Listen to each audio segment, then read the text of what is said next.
Bonjour à toutes et à tous, on se retrouve aujourd'hui pour une nouvelle vidéo, cette fois-ci pour parler un petit peu de thème, voilà.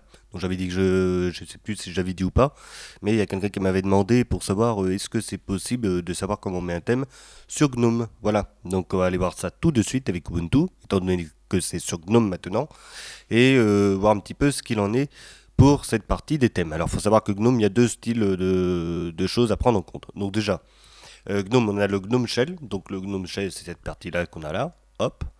Donc cette barre, en l'occurrence. Alors ça s'appelle voilà le GNOME Shell. Et après, la partie des thèmes. Donc si j'allume par exemple les dossiers. Alors, voilà.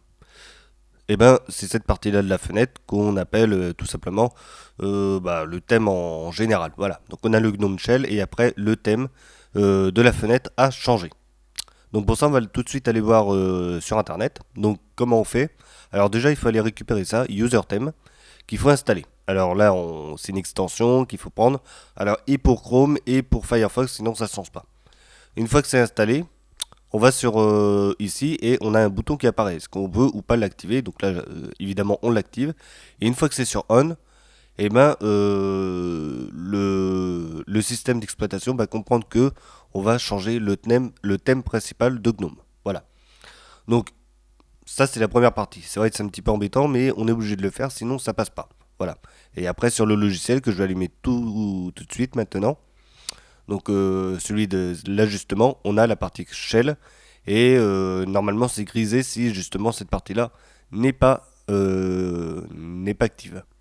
Voilà, donc user theme, il suffit d'aller dans GNOME Shell et ici, et après une fois que c'est fait, on n'a plus qu'à installer dans Firefox les thèmes, enfin le module de thème et après l'activer par cette option là avec la languette qu'il faut mettre sur on. Voilà. Ensuite, une fois que c'est fait, vous voyez, vous avez pas mal de choses que vous pouvez prendre ici. Donc ça, c'est tout simplement des extensions comme ici la météo. Voilà.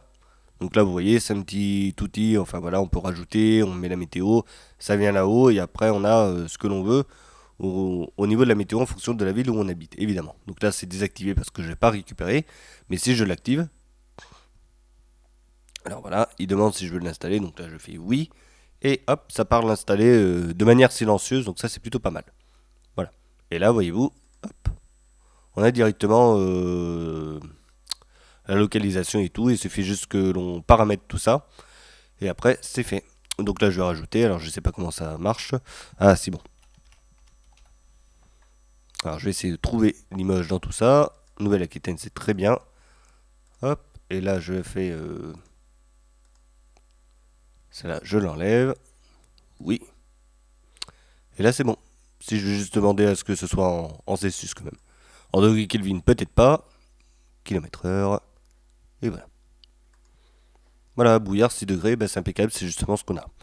En effet, il y a du brouillard. Donc, voilà à quoi ça sert. Donc, ça sert justement à mettre quelques petites choses en plus, des extensions sur la partie du shell. Donc, ça, c'est plutôt pas mal. Et en même temps, d'avoir un thème, ça permet d'avoir d'autres options qui améliorent en plus de ça l'utilisation du bureau.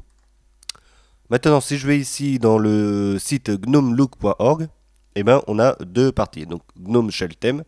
Donc, là, c'est ce que l'on a vu tout à l'heure avec justement les thèmes Shell. Et là, on en a plusieurs. Voilà, donc là, il y a Human Next, etc., etc. Donc, je vais récupérer celui-là, celui qui vient de sortir. Ça tombe bien. Je vais aller le télécharger, comme ça vous verrez un petit peu comment ça se passe pour pouvoir l'installer. Donc, ce qui est plutôt pas mal, je dirais quand même. Alors, hop là, alors, comment ça se passe? Hop, file. Voilà.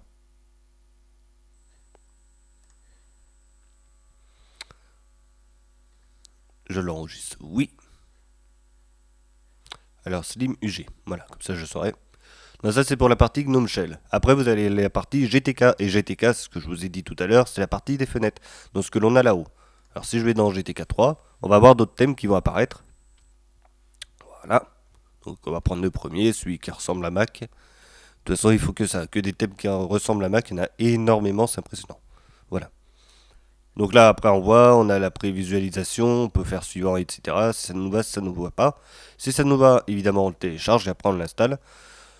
Si ça ne nous va pas, bah, évidemment, on passe notre tour et on va sur autre chose. Et puis, bah, c'est vrai que sur ce site-là, il y a vraiment pas mal de thèmes qui sont ici présents, donc ça c'est bien.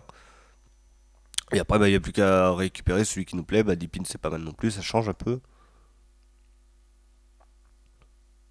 Voilà. Donc on peut récupérer ça aussi. Donc c'est plutôt bien. Donc une fois qu'on a récupéré ce que l'on veut, donc notre thème, notre shell, voilà. Il suffit d'aller dans le logiciel d'ajustement qu'on a là, ici présent. Hop. Donc là, on a le thème, les thèmes des applications. Donc là, on peut choisir ce que l'on veut. Donc là, j'en avais déjà posé ici pour voir un petit peu ce qu'il en était au niveau du système, voir comment ça se passe avec les thèmes et tout, pour justement après faire la vidéo. Donc là, je vais me mettre sur GNOME, non, sur macOS. Là, donc là, on a un thème macOS, donc on en a deux, on a celui-là et Poppy. Poppy qui ressemble un peu plus à macOS Lion, Léopard et tout ce qu'il y avait avant. Voilà. Donc on peut mettre le thème son global, l'appareil, bah, le shell. Donc je vais vous montrer comment on installe un thème quand même. Donc voilà. Alors, vous voyez, j'ai été sur OK, il y a ouvrir un fichier. Voilà, c'est l'icône. C'est pas marqué textuellement, mais c'est comme ça. Là, le petit fichier que j'ai récupéré il n'y a pas longtemps, donc SlimUG, donc celui que j'ai téléchargé, je fais ouvrir. Et là, vous voyez, le thème a été installé avec succès. Et une fois que je vais là-dessus, eh ben, je l'ai. Et si je fais ça, hop là, voilà. Donc on a notre thème qui est apparu ici, ajustement et tout. On a la petite pomme qui est arrivée, bon ça c'est pas grave. Ça c'est par rapport au thème. Et bah, évidemment, je peux changer, je peux évidemment prendre celui-là qui ressemble un peu plus à Mac.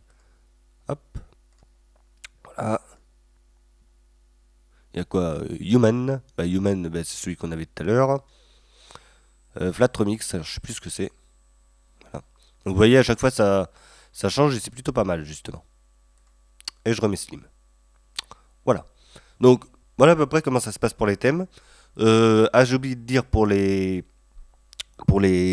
thèmes des applications, il faut quand même penser à le mettre en mode administrateur dans le dossier thème, dans la racine du système. Alors, je vais vous montrer où c'est. Alors, autre emplacement, ordinateur, user, share, et on va directement dans le dossier de thème.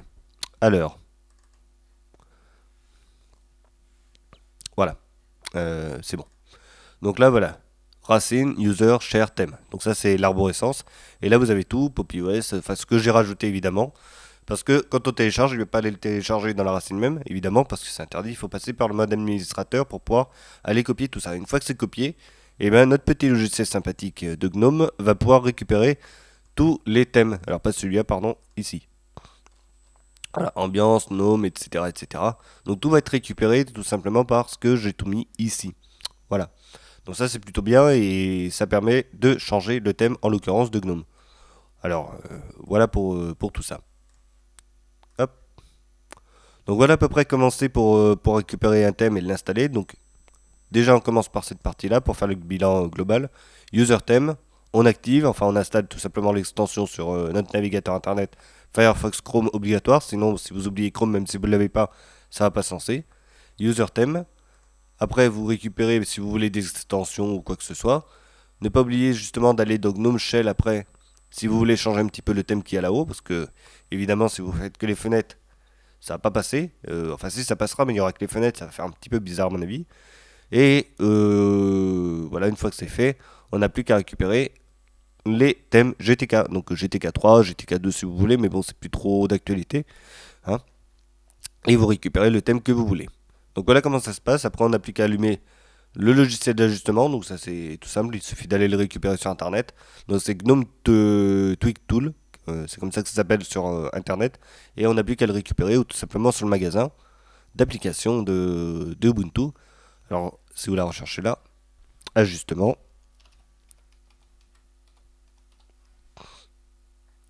Voilà, et là vous l'avez là. Donc soit par le terminal ou soit par là si vous voulez pas vous casser la tête. Et ajustement de GNOME. Voilà. Donc c'est plutôt pas mal. Voilà pour cette partie-là. Donc je crois que j'ai fait le tour pour les thèmes. Donc je vais quitter Internet tranquillement. Voilà. Et puis bah, nous on se retrouvera pour une prochaine vidéo de toute façon dans les jours à venir. S'il y a des distributions qui sortent ou des choses comme ça qui sont un petit peu plus originales, bah, je ferai évidemment comme d'habitude une petite vidéo dessus, enfin ou une longue, hein. C'est suivant ce que c'est. Et voilà, allez. En attendant, ah c'est pas mal, j'avais pas vu ça. C'est sympa, c'est vraiment comme Mac. Donc en attendant, portez-vous bien et à la prochaine. Ciao tout le monde.